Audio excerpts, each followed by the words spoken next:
They're not critics, they're not scholars, they're just two dudes who've watched way too many weird movies. This is Cinemawreck with your hosts, Jeff and Chad. Viewer discretion heavily advised. Hey, hey there. Hey there. I was Hi, just gonna everybody. say this is technically our episode 3, but we're just here as a bonus round to just sort of riff for a little bit about what we've been doing and just, this is for fun. There's Yeah, no other reason it's for always for fun. it. It is It's a always for blast. fun. Yeah. But yeah, we were talking about how just what we've been watching lately and talking about it. And I was telling Jeff over here that I was out of town and had free time and got to actually watch quite a few movies. And so the first one that I'll bring up that I got to see was I watched Willow for the first time, which is a little weird considering how old that is and how popular it was. And I don't know how I went as long as I went without seeing Willow. Did you see it like when it came out, like as a I kid? saw I saw it in the theater when it came Okay. out, and I don't think I've seen it since. Uh, I remember really liking it, and but the main thing that stands out in that, besides Val Kilmer, Warwick Davis, and Joanne Whaley Kilmer, Yeah. was the sorcerer, not the sorceress, the witch's transformation at the end when she starts morphing into the different. I Oh think she yeah. morphs into a bunch of animals because her whatever spell starts going haywire. But that was one of the first uses of that particular type of CGI. Sorry, I Yeah. didn't mean to step on you. No, it was the whole morphing thing. Yeah, that was groundbreaking. Yeah, I was gonna say like the effects hold up really, really Okay. well just because they're so strictly sort of old school done, where the use of matte paintings and miniatures and camera effects and everything, kind of like we saw with like Lord of the Rings, is they Oh yeah, a lot of that depth of what's the term for the whole force perspective force or perspective? Thank you. yeah. Um, and then there's these little they're called brownies. They're like fairy people. They're like little bitty running around towards about half the movie in, and they pepper them through scenes, and it was pretty seamless. I was actually pretty shocked at how well they did that because they were like blue screened and composited and everything like that. But I was shocked. I knew it was a movie that I should have seen, and it just kind of went to the wayside, and I never saw it.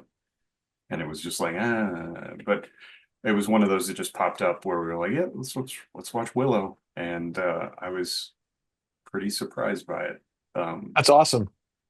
um, Had had Jenny seen it or oh yeah, no, okay, it was like a childhood favorite for her. okay. But like yeah, it was one of those where when I'd say it, I was like, you know what, I've never seen that. It's always gets that reaction of like, how have you not seen Willow? It's like not seeing Star Wars, and it's like, I don't know how that happened.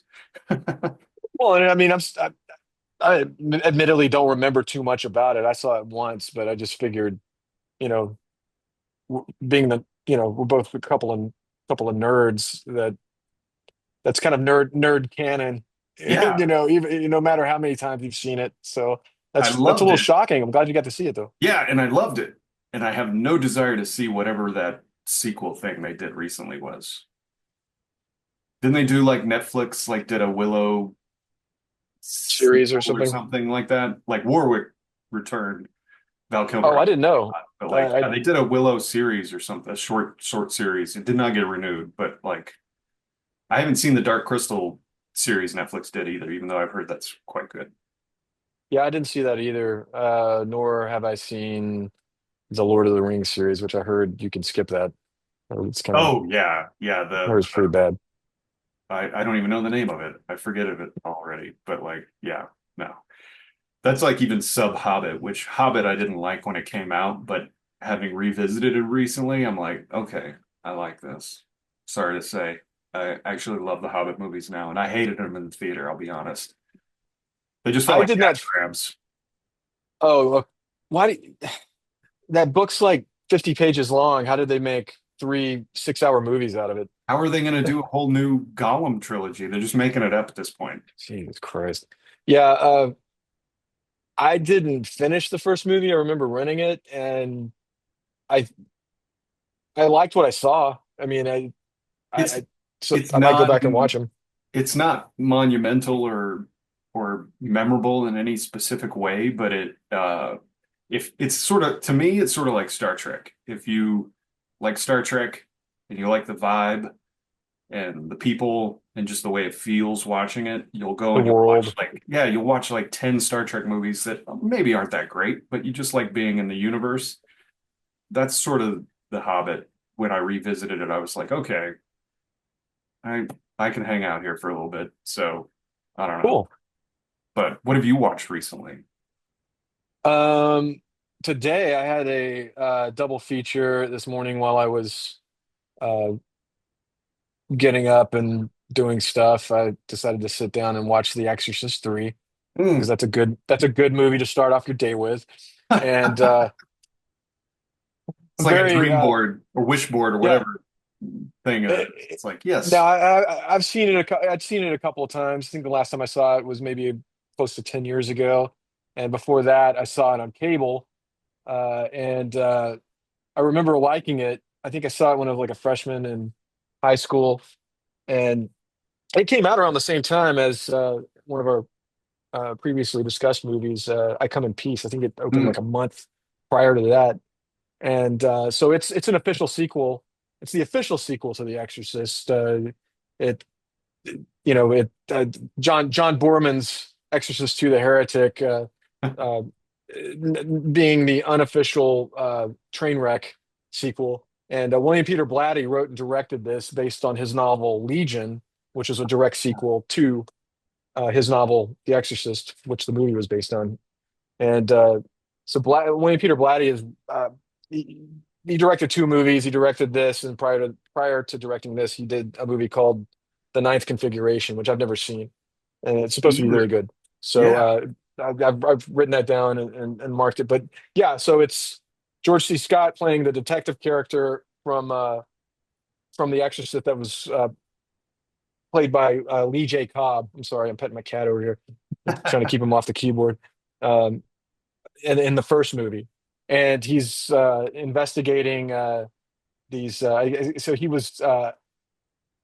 he worked on this case for this serial killer called the Gemini Killer, who died around the same time that Father Karras dies Okay. in the first movie. But there are these copycat murders that are occurring, and so I don't want to give too much away for anybody who Yeah. hasn't seen it, but it's a really good movie. It gets when it was originally released, it was I think it was kind of critically uh, shellacked, and it actually made. I was like reading the on the Wikipedia page. It made $44 million against an $11 million budget, so it was a minor success. Yeah. And but as the years have passed, I think in the last like 15 to 20 years, it's kind of gotten a critical reappraisal, and it's really good. Yeah. It's worth checking out. It doesn't hold a candle to the original, which is one of the greatest movies ever made, and in my top Agreed. 25. But Exorcist 2, I mean Exorcist 3, or Legion, is really really good. George C. Scott, Brad Dourif. Um, well, one of the craziest cameo, just there's a dream sequence in it that has to be seen. I don't want to give away the cameos, but it's like what? Yeah, it's just it's nuts, man. Yeah, so Exorcist 3, very good. And then I also watched I guess I had a Halloween double feature. I don't know what possessed me to watch this, but I watched Halloween 6, The Curse of Michael Myers, which I hadn't seen since 30 years ago when I saw it at a dollar theater in Louisville Now, around this time. that's not the one with Busta Rhymes, right? That's H2O. No, this is the one. No, Was this the but one I that think like brought back Jamie Lee Curtis for the first time? no, Okay. no, that was H2O, Okay. which was I think a couple years after this one. This one, this one is uh, the one where I didn't see 4 and 5. I barely remember 2. One is really good. Obviously, it's a classic. 3 is an underappreciated classic, which is the direction the rest of the franchise should have gone, Yeah, in being like a kind of like an episodic, a anthology. different story, Yeah. anthology, yeah, anthologized uh, series, and which is what Carpenter and Deborah Hill wanted to do. But this one is, so I guess Michael Myers. Uh, there's a druidic cult that that did some ritual, and that's why he's this. They're bringing the supernatural element of, and instead of him just being this escaped mental patient who goes on a rampage, now he's got these supernatural, Yeah. indestructible qualities, uh, which they're basically ripping off Jason Voorhees. Yeah.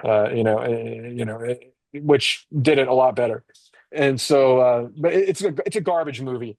It's, if anything, it's worth watching because it's the in the credits, he's credited as introducing and starring Mr. Paul Stephen Rudd, even though he uh he actually made his debut a few months earlier in Clueless that year. Oh wow. So it's, if you want to see Paul Rudd in what's probably one of the unintentionally funniest roles ever, check it out. And I'm sure he strikes me as the type of guy that probably owns that movie proudly for the performance that he gives in it. It's so bizarre and just Now I kind just of want to see it just bonkers. for that. It's Yeah, it's unlike Matthew McConaughey and Renee Zellweger for the new in the Chainsaw Massacre. chainsaw. Yeah, which I've never seen, man. I want to I check that saw it out. when it came out, but like I said earlier, I've drank since then. I don't really remember it very well. I remember it being kind of weird and noticeably low budget, and just sort of off. Like that's the Yeah. best way I could put it. But it's one of those that's kind of on my list to revisit. I honestly haven't watched much horror, surprisingly, this month. Well, granted, in my opinion, this month's flown by way too fast. But um, been watching some of the Rod Serling's Night Gallery Okay. Yeah. series that I picked up the whole series on DVD, and it's pretty freaking great. But been watching. Spielberg got his start on that, I think, Oh, right? really? I don't Yeah, know. I think yeah, I think he directed I think that was his the first thing he ever directed was an episode of Night Gallery. Was that before Duel? I think so. I think that Oh, was, wow. Now I yeah, want I to go think that through was, it and see which one he did. yeah, Um, my bad. I didn't mean to interrupt you. I'm sorry. no, that was it. That was the engrossing story was that I haven't really watched any horror after I've been watching like I said, I watched Willow, Zero Theorem, I think is what it's called, Terry Gilliam's Okay. movie from 2017, might be 2016. With Christoph Waltz, he's in Yeah, that? Okay. All right. I haven't seen that. it's worth watching. I'll just say it's worth watching. I like to think that I'm able to sort of view film through the language of symbolism and sort of, Lynchian sort of mentality, but that one has me a little bit at a loss for what the actual fuck they were trying to say. Okay. Other than like the first couple acts, you're like, okay, I get it. It's really good commentary on just sort of late stage capitalism and the 9 to 5 and sort of a spiritual sequel to Brazil. You kind of tell what's going on. There was some Okay. fun nods in the costumes that like one of his Christoph Waltz costumes he has to wear to kind of engage in VR looks very much like the devil in Time Bandits. And so I'm like, this is cool. I see what you're going for here. And but like it has sort of this, I mean, it's not that it's incomprehensible, it's just that it's sort of you wonder what the purpose is by the Okay. end of it. Like it sort of lacks purpose to a degree, in my opinion. But it was beautiful and it had some really great moments. It kind of goes tonally, it sort of goes big like Brazil, and then you can see the budget shrink, and then it kind of goes big like Brazil, and then the budget shrinks. But Yeah, I mean it was cool, but like it's not spooky season stuff. Like I told you, like I just recently watched The Substance for the first time, and that just has me wanting to watch Society, but I'm gonna skip Society. I'm gonna watch Exorcist 3 instead because I've seen Society a number of times. But long story short, I like The Substance, but it was sort of go watch Society. Yeah, I've never seen Society. I think we talked about this earlier today, and it Brian Usna and all of his slimy uh sweaty special effects scare me. Well, The Substance had a ton of that, and that's one of the biggest kudos I give it is there was a ton of rubber, there was a ton Okay. of blood and slime, and the concept's amazing. And it's kind of one of those that, and it's pushing life force levels of nudity. So there's plenty of reasons to watch it. It's just sort of like, I watched that recently, by the way. I love life force so much. Yeah, yeah. Yeah, it's I do too, man. It's so audacious and just like just it does not give a shit about anything. It's just bonkers, man. And yeah, it just yeah, I mean, I can hear Menem, Golan, and Globus like more more of Matilda May naked, you know. Figure it out. Figure it Don't out. don't don't put any clothes on her, and if you do, it has to be sheer and see-through. Yep. So yeah, and just yeah, no, and you can another one where if you go back and watch it, you can the production design you can tell where they were running out of money, and which I think they did run out of money on that movie, and Wow. I think they ran out of money and had to halt production at a certain Oh, point, so it geez. just shut down, and and then. I I don't know, man. They scrounged something together and just were like, just finish it, just end it. Yeah. It does have Because that vibe. yeah, but it's a good movie. And Toby Hooper, man, that might be something we could cover at some point, but interesting career, sad, kind of a sad career, man. I mean, like um I don't know, I think Poltergeist, the experience on Poltergeist kind of just I don't know. I don't think he was the same after that.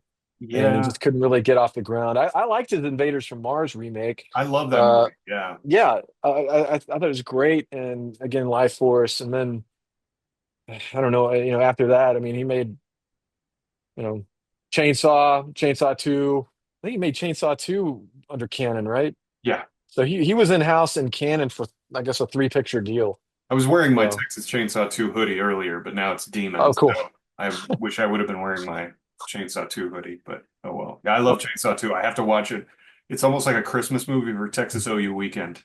Yeah, exactly. But I was thinking about that today. I was like, dude, the opening of that movie is the most Texas shit ever, man. Those two douchebags going to Texas OU weekend, drinking Shiner Bock. Yeah, it's just like, yeah, It was a ritual for me because I was living in Dallas and during that. during that period and you would just hear the ruckus and I would put on Texas Chainsaw 2 as just sort of a zen sort of moment to kind of And process. watch those two guys get killed. Yeah, Right. and I felt Yeah. totally better.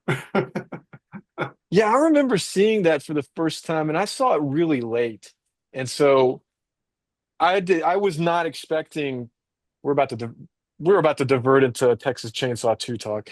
I was not expecting it to be a parody of the first movie, essentially. Which it Like this, is, yeah. yeah, and it's great. It's just like uh, Bill, what's his name? I forget his character's name. Who's got the Oh, metal plate and Mosier. he's Yeah. Mosier. Yeah, yeah, he's so good in that, man. And then the actress that plays the DJ in it, It's a straight up cartoon, man. amazing. I mean, it's a great. I mean, that ending, man, with her yelling and the pulling out from her, like swinging the chainsaw, like on the. She's like in a temple or something, man, or some Yeah. shit.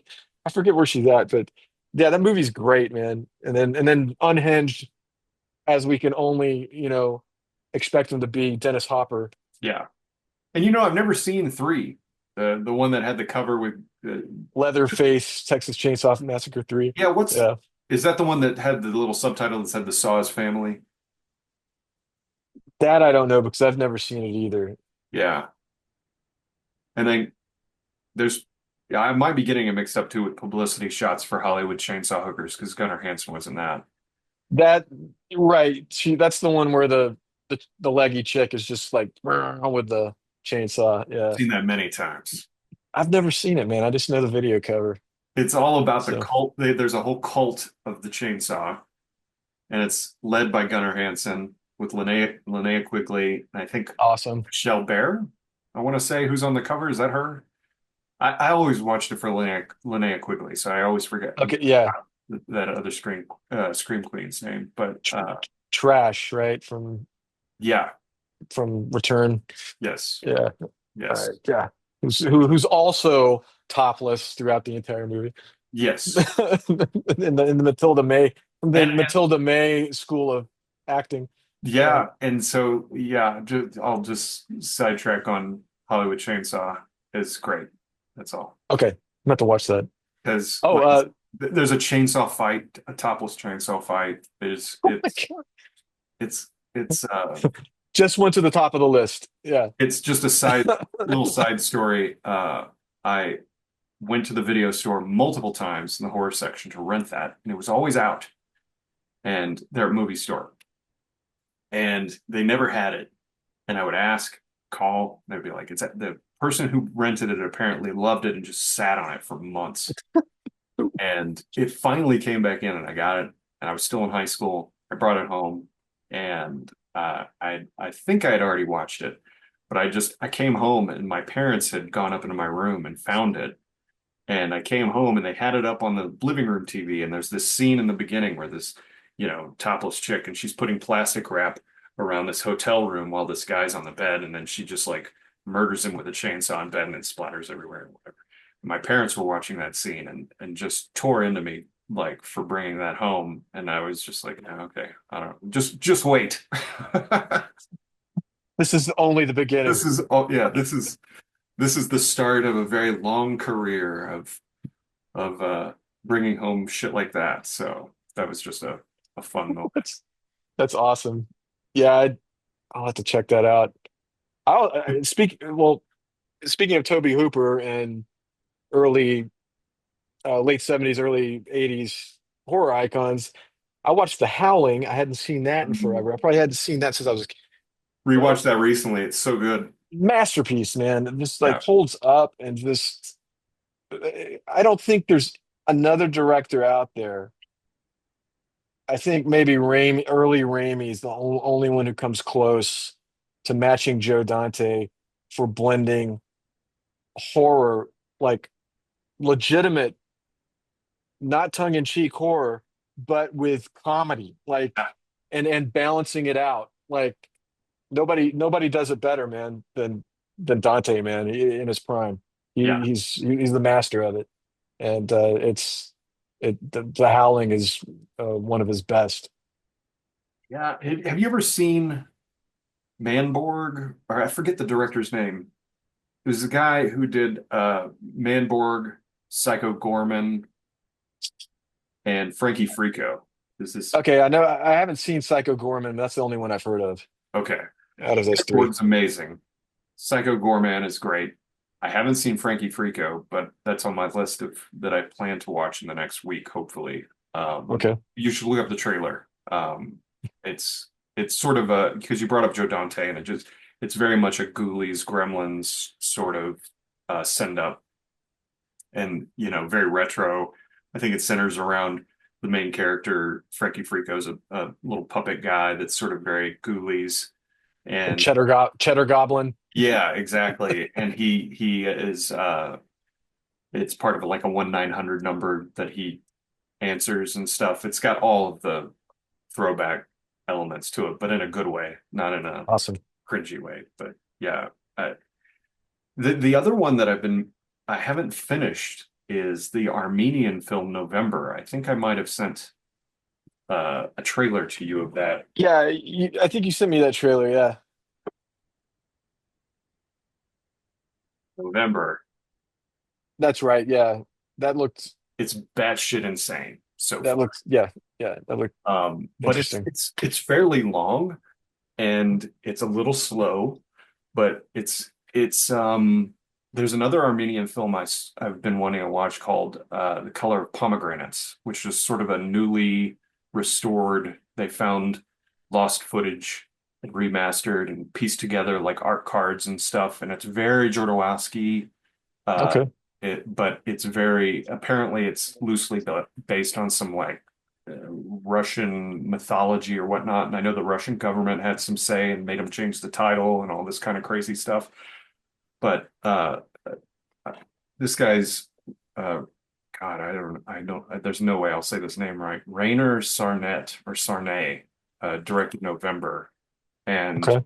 it's pretty amazing. And then Color of Pomegranates is sort of up there in terms of just surrealist, bizarre kind of midnight movie stuff that you typically don't see. And so, yeah, Color of Pomegranate and November are high on my list right now to kind of get through just to kind of see those. November's got some comedy in it, but it's sort of that weird kind of old world Eastern European sort of comedy where it's like I'd sent you that Hard to Be a God.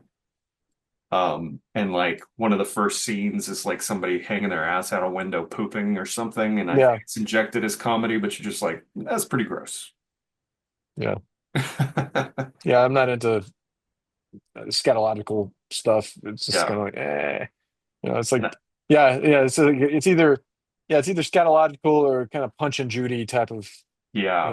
know, slapstick, And it's sort of like beating up the old lady with a frying pan. Yeah. November sort of deals with magic, and there's these inanimate objects that are sort of created to be sort of house slave type things. And so it's concocted of like sticks and a cow or how it's either a cow or a horse skull and like a pot and it talks and it's just very it's pretty disturbing. But then it'll also like pee and fart and it's like that's weird. And it's got and I think I feel like it's meant to be there for humor, but I'm not sure if I'm totally gelling with it. I don't know if I'm getting it. Yeah, but I'm gonna Yeah. finish it. I'm looking forward to finishing it. It's beautiful. I mean, it's Okay. freaking beautiful. But When were they released? Sorry. no. November was like 20. I'm gonna screw this up. 2017. Okay. And the other one, The Color Color of of Pomegranate. Pomegranates, I think is 60s or 70s, Okay. So and it's that like it's uh, like what? the Russian movie Viv. What was that movie Oh, V, called? yeah. Oh, V. Yeah. Yeah. movie's Which incredible. I still haven't seen it, man. I'm like, Highly recommended. yeah, Like, I need to check it out. Did you and see it's Mad like God yet? no. All right. I know. Yeah. I'm gonna have that in my repertoire for the next discussion. Okay. Cool. Yeah. Uh, We'll eventually get around to that one. so Sorry. say we all, but V is just wild. Like it's so wild. Okay. It does remind me of those that sort of Russian era of film that you know their Christmas movies are amazing. Like I don't know if you've ever gone back like Donkey Skin and there's a couple others that are just like they're incredible. But Okay. yeah, November feels kind of like that. So yeah, I'm looking forward to that.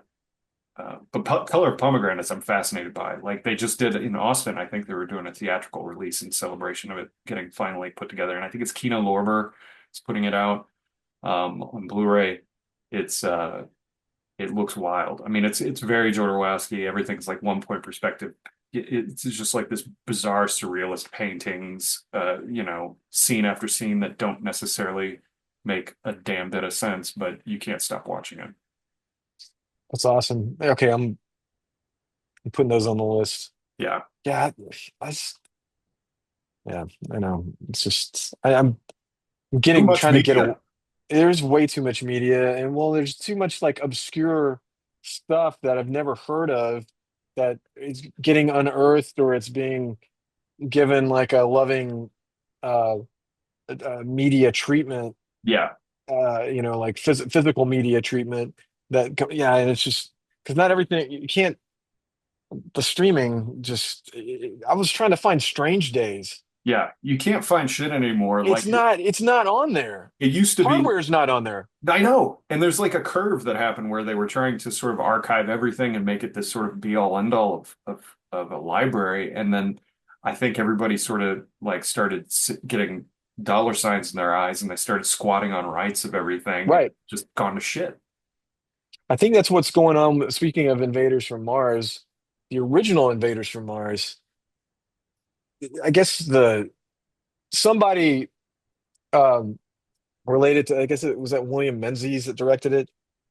Somebody from his estate is just like just sitting on the movie for for whatever reason and just bogarting it and denying anybody like I think you can get like a I think you can find like a really shitty version probably taken from a, a you know a bootleg 35 millimeter print with a lot of scratches on it, but you cannot they will not remaster it. They won't clean it up. So You know what I think is fascinating about that, and I know you don't delve into this pool as much as I probably do, but the would-be pirates online have really t picked up the torch, taken up the torch on that, because there's so many like films that are lost or out of distribution, and they've purchased 35 millimeter prints and they've scanned them. They've done the whole restoration, like NC-17 on Twitter, X, whatever. Like, there's so many people who've like taken it upon themselves to do what's not being done.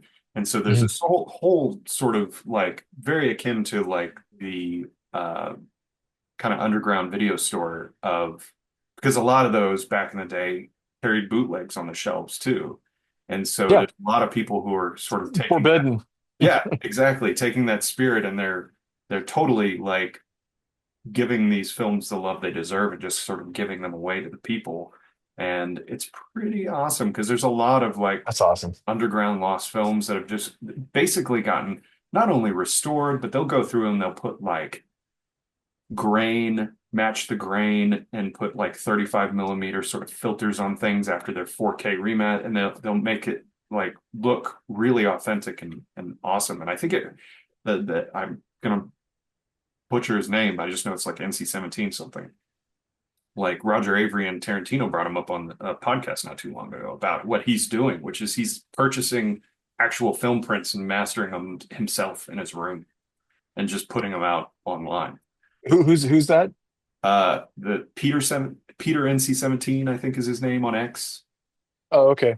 and he buys the film and like scans it and remasters it himself, and then just sort of posts it online until somebody sends him a cease and desist. That's awesome, man. And then tries to there is such a thing as cleaning up something too much. And I guess Yeah, probably trying to retain the integrity of the original print. which is exactly what like fans online will do because if you get in some companies like Shout, Kino Lorber, uh, and some others that are back in the day, Anchor Bay, like they would Oh, keep that in mind pour one out for Anchor Bay. They were for great. real. But yeah, a lot of the remasters and stuff now, they get the color all wrong. Like directors will go Cri on X the next day and be like, "What the fuck is this?" It's like, Criterion is having that issue. ah, They're having an issue with like they can't the color timing is off or something, man. They're releasing a lot of these movies with like this teal sheen to it. And it's just like, what's going on, man? Like I don't know. that's Got the another thing last I see a lot online is, say a Criterion release or whatever comes out and the color grading is off. Yeah, Someone out there will fix it and just post it, okay. and Okay, that's cool. it's pretty awesome. Like, and I found so many like lost films online. Like it's a whole treasure trove that's very akin to the underground video store of that culture is alive and well and thriving uh, Yeah. with stuff that you would never be able to find. Like I remember like the French film Marquis that I'm obsessed with the puppets and everything. Like that wasn't you could only get that on a French For DVD for a million years. I don't even think it's They had it at Forbidden. I remember that's the first yeah. time I ever. That's where I I've never seen it. oh I I need to I need to correct that. So It's best with some substance some taken some in. some fungal substance. Yeah. Yeah, Uh, whatever your poison is, it's best with that. But it's and the guy only did one movie. that was it. Yeah, then he died. Oh shit. Okay. Yeah. Henry, I forget his last name, but yeah, that movie is unsurpassed. Nothing's ever come close to it. It's the most surreal, bizarre thing you will ever see, and it holds up perfectly. Like Okay. the mask puppet work in it is just, and it's shot beautifully, and it's way too pretty to be as bizarre and depraved as it is. Okay. And it's based on the writings of the Marquis Marquis de de Sade, Sade. yeah, Okay. All but right. filtered through Animal Farm. Like No coprolalia. How do you say that word? Like solo, where people are rolling around and eating no, it's no excrement. salad. It's no 120 Days of Sodom, thankfully. Which I've Yeah, never seen. I have no desire. I've never seen it either, and I will go to my grave never seeing that movie. Same. Yeah. Yeah, There's plenty. We could do a whole bit on movies we yeah, will never see. right. Yeah, I've, I like Pasolini, early Pasolini and his Italian neorealist phase, with like Mama Roma and uh, uh, uh, like Akatone and those movies. But yeah, when he gets it, even even like yeah, Solo. No, I'm not No, going near Solo. no. It's It feels too, especially now we know within the information age, I'll just say, of how sort of historically accurate to the present day that the subject matter is, that even makes it even more disturbing for me. yeah. It's like, yeah, it's I don't care if that is chocolate. I don't like what it's inferring. no. I'll never see Human Centipede Oh, fuck no. and Just Serbian film. I'll never see a oh, Serbian film. oh my God. And it's just like I don't know if I want to hang out with anyone that has seen it. Well, If so you bring it up in conversation, I don't know if I want to hang out. there's this actress that follows the page. I won't say her name, sweet as can be, but she's in a lot of that super gnarly underground horror. Extremist That's stuff or that extreme. yeah, and that subgenre is vast. And Okay. I'll I mean, I don't have to tell you, I don't have the stomach for it, and I know you don't either, but Right. it's quite the thing. Like there's an Italian production house called Necrostorm that I used to follow pretty closely. They did out Alex Chaplin. Yeah, I'm getting that right. Alan Chaplin. Alan Chaplin. Which is sort of a live action sort of homage to Fist of the North Star, and they created like this digital blood gore effect that they were uh sort of invented and kind of with the ball on, and it's really great. They did Alan Chaplin, and then they did what I'm blanking here. It's like Tater Burger, which is like a sci-fi cannibalism thing, but they're super splatter films, and so I wouldn't put them in that underground extremist, but they're very independent, so they sort of are adjacent to that. But they have Okay. some pretty cool stuff. But they came out with a first person movie shortly after Hardcore Henry. Hardcore Henry that was a horror first person, zero plot. It was basically like watching live action Doom, where it's just a character goes into like this occult church thing, and there's just all these horrors and chainsawing and killing things. That was pretty fun. I give them props for that one. But yeah, other than that, Awesome. I don't really pay attention too much to the underground extremist stuff because it's usually just like, torture porn, rape. They're just trying too hard, in my opinion. Like it's like I get it. I get it. Yeah. You're looking for what the next thing is, and it's like I'm not going there with you. Well, and there's also, I mean, don't get me wrong. You know, after watching The Howling and Rob Bottin's work in that, Oh, yeah, and he's the master of the in camera effects, and along with The Howling, and then later the next year with The Thing, that type of craftsmanship I appreciate. oh yeah, But and it's like the two guys from summer school who were gore obsessed, yeah. I the love horror that scene. nerds. Yeah, those guys went on to produce stuff like the Terrifier series, and Right.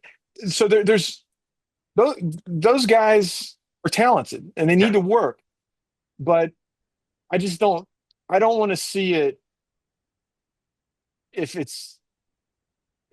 it's not a good story. If it's not, I mean, not the dog. I mean, I've never seen the Terrifier movies. They might be great, but I've heard about them, and it's not my bag. No. So Well, I'll tell but you. if Go ahead.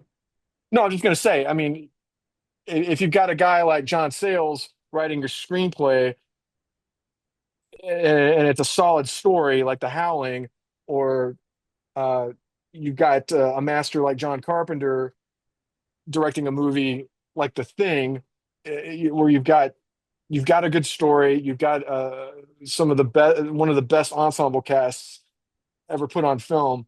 Then, along with groundbreaking special effects, then it works. But if it's just there's a it's just a crazy clown butchering people in the most god awful ways Right. imaginable. Well, like Uh, you said, you bring up the thing. Carpenter himself said horror is porn, and so you're just seeing it become more of a yeah, pornographic uh, right. sort of scenario. And And I think to whereas, your point, like story is obviously penultimate, like differentiator. However, I think the big compass for me is it mean? I don't like it. mean spirited, right? Yeah, Exactly. Yeah, I mean, so much of the newer stuff is just so fucking mean. Like, yeah, just and I don't know, man. Yeah, I'm with you there. Yeah, very mean spirited, and I think that began with. I sound like a prude no, yeah, me right too. now, but it's yeah. I don't Prude that loves mind. Marquis, and I love Man Bites Dog, and that's a mean movie, but it works. I, Texas Chainsaw Massacre Mean movie. is mean, but it's a masterpiece. Yeah, It's there's a fine line, obviously, yeah. and some of them manage to cross over. I haven't seen Martyrs, but that's supposed to be really, Yeah, man, that whole French new yeah, extremism. I think High Tension was the only one that yeah. I watched out of all those, and I just couldn't. Alexander Age, I think he went on to do the Hills Have Eyes remake, and I'm good. uh, yeah, that one was kind of mean spirited. I just yeah, Taking away my street cred, obviously, yeah, but I don't care. myself. I And don't care. speaking of, you know, after watching The Howling, I forgot how awesome Dee Wallace, Oh, she was Dee Wallace in, uh, she was Dee Wallace at that point, but I think she met her husband who uh, plays her husband in the movie. right. I forget that actor's name, but they were married after the production of that, and then she, you know, underrated scream queen in the original Hills Have Eyes, Oh yeah. Cujo, The Howling. Uh, Peter Jackson resurrected her for The Oh Frighteners. She was great in The yes. Frighteners, and then of course she was one of the greatest on-screen moms ever in E.T. Yep. So yeah, shout out to Dee Props. Wallace Stone. She's one of the best. They So don't make and them like they used to. Robert Picardo, who is just like awesome, and he's in every Joe Dante movie. Uh, I forgot how great that guy is, Yeah. man. It just yeah. I completely I'd forgotten about that too, but yeah, absolutely. Um, on that level for sure. Sorry to steer it back into the Howling, but yeah, No, it's worth steering yeah, back into. yeah. Um, I was just What's I on your hadn't. docket? What's coming up in the next week? What are you gonna watch? Well, besides the Dodgers in the World Series, I watched that 18-hour or 18 inning. It felt like 18 hours. Almost 7 hour marathon last night. Uh, as far as movies, trying to think what I have. I've got a couple of. I'm sitting there dogging on Criterion, but I've got a couple of 4K uh, remastered that I haven't broken out yet. I've got Barry Lyndon and uh, Picnic at Hanging Rock Oh, that I haven't taken for a test drive on man. my new TV. You graciously gifted me that. I love it. I keep meaning I've got sitting on my bookshelf the book, the novella of that it's based on that I keep meaning to read. Yeah, I really want to I, read. I I still haven't read it either. I actually kept my Blu-ray of it just so I could have the book. Yeah. I yeah, when I did the 4K upgrade on some other stuff, I passed those along to my uncle. But yeah, yeah, Picnic at Hanging Rock. I haven't seen that in a while. I'll probably give that one another It's a good October movie. viewing. Yeah, it is. A couple of years ago, I found myself doing a Schoolgirls in Peril double feature with Houseo, Yes. The Japanese House, which is the most batshit bonkers Yes. masterpiece of a movie ever, man. It's so good. And then followed it up with Picnic at Hanging Rock. Hell yeah. Yeah, it was both of those great movies. But yeah, no, I've got my horror staples that I usually keep in rotation around Halloween. I'll probably watch The Shining. I'll probably Yeah. watch the original Exorcist. I haven't watched either one of those in a while. Nice. And but yeah, as far as I don't really have anything queued up. I did Either. watch. I did as far as like recent stuff. I saw Weapons. I really liked that. Yeah, I want to see Uh, that. it's really good. However, it does the only thing that it suffers from is the obligatory. It's almost like that screenwriting rule of every 15 pages you have to have something happen. Yeah. Well, I guess in horror, every 15 pages you've got to have a jump scare Yep. of some sort, even though the tone of the tone and the feel of the movie doesn't really require it. Didn't really ruin anything. There are a couple of unnecessary jump scares in in Weapons that I felt like they could have done without. Yeah. Otherwise, I think that well, I mean, just a couple of small gripes. I think that movie's really good Okay. and deserving of all the hype that it got. That's awesome. Um, One of the most bonkers endings ever, and I think as time goes on, it's going to be mentioned as one of the just a classic wrap up Okay. to a movie. It's great. I'm Yeah. going to change my answers because that's now on my next week plan is weapons. I'm going to Yeah. definitely work Ch- that in. yeah, check it out, man. It's really well done. I went in just kind of like, all right, everybody's just raving about this movie, and so I was expecting to be let down just from all the hype, and no, I was That's no, awesome. it was the hype was well deserved. So, Yeah. but yeah, I'm going to watch that and Exorcist 3. That's okay, my cool. homework. Yeah. Yeah, yeah, check those out. I think you'll really like Exorcist 3 because it's just one of those that gets better every time I watch it. I mean, I it's don't not think you can hold Ninja the Domination, but we'll see. few movies can, or yeah, and, just getting back to that period of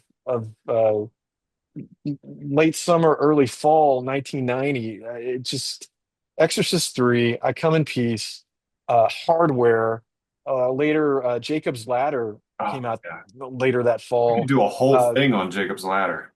Savini's Night of the Living Dead remake, which I think, I mean, I Got know better Night with of the Living, age, in my opinion. yeah, I liked it. I remember seeing it. I know this is sacrilegious, but I saw that before the original Romero version, and it it's good. It is. It's really well done, man. And but yeah, check out Exorcist 3, man. I think you'll like it. Oh, I am.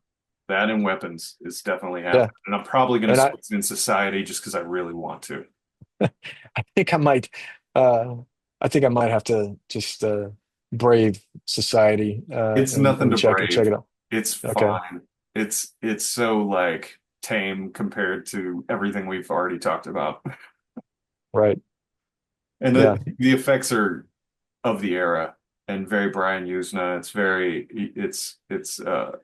It's almost there's almost some unintentional laughs. Okay. So yeah, it's definitely worth checking out. But yeah, I think I,